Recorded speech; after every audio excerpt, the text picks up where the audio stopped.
We always hear people talk about how rich America is, how it's such a wealthy country, how people are doing so well, etc. But the reality is that's very far from the truth.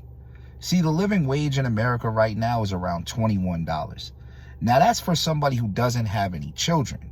But over 40% of the households in America actually have children, which means the living wage for them would be around $25. But here's the issue.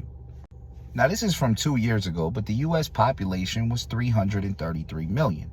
It's a little bit higher now, but not much of a higher number. 60% of Americans do not make a livable wage in America. That means about 198 million Americans do not make a livable wage. And I know some people are going to look statistics up and say, hey, the average American salary is $59,000.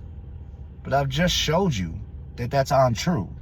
See, that average salary is taking into effect the 20% that are making all the money in America and leaving none for the other 80%. 1% of Americans actually hold the majority of the wealth in the whole country.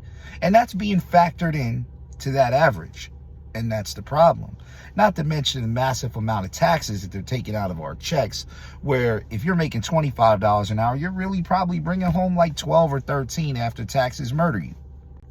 The average rent in America is $1,563. Now, don't get me wrong. That's factoring in a lot of expensive places, New York, Los Angeles, etc. As a matter of fact, they had to apply a law in Los Angeles that didn't allow landlords to charge more than a certain amount of money because they were overcharging so much. Not to mention the gentrification coming to other city areas that are pushing people out, and landlords are charging astronomical amounts of money. Factor into the poverty level and people not making a livable wage, that makes it even harder to live.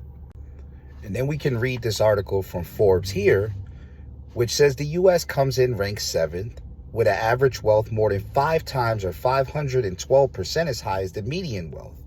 No major country in the world except Brazil exceeds that. The richest 10% people in the United States currently own 70% of its wealth, with the richest 1% owning half of that, which means about 11% of the people in this country control around 90% of everything. And those people are trying to convince us that this country is so good and everybody's rich and doing well, etc. That is absolutely untrue.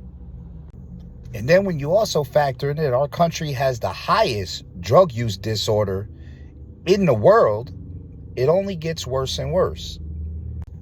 Then you factor in the homeless, the amount of veterans that are not taking care of our government, and you start to realize that the politicians are filling a picture out for us that's completely untrue. Now, don't get me wrong, there's worse countries, but they're torn by war, etc. We don't have any of this. We just have a small population controlling everything and convincing the rest of the population that everything is great. It's kind of like they're eating steaks and cutting off the worst parts of them, throwing them in a pot, and telling us that we're all eating at the same table.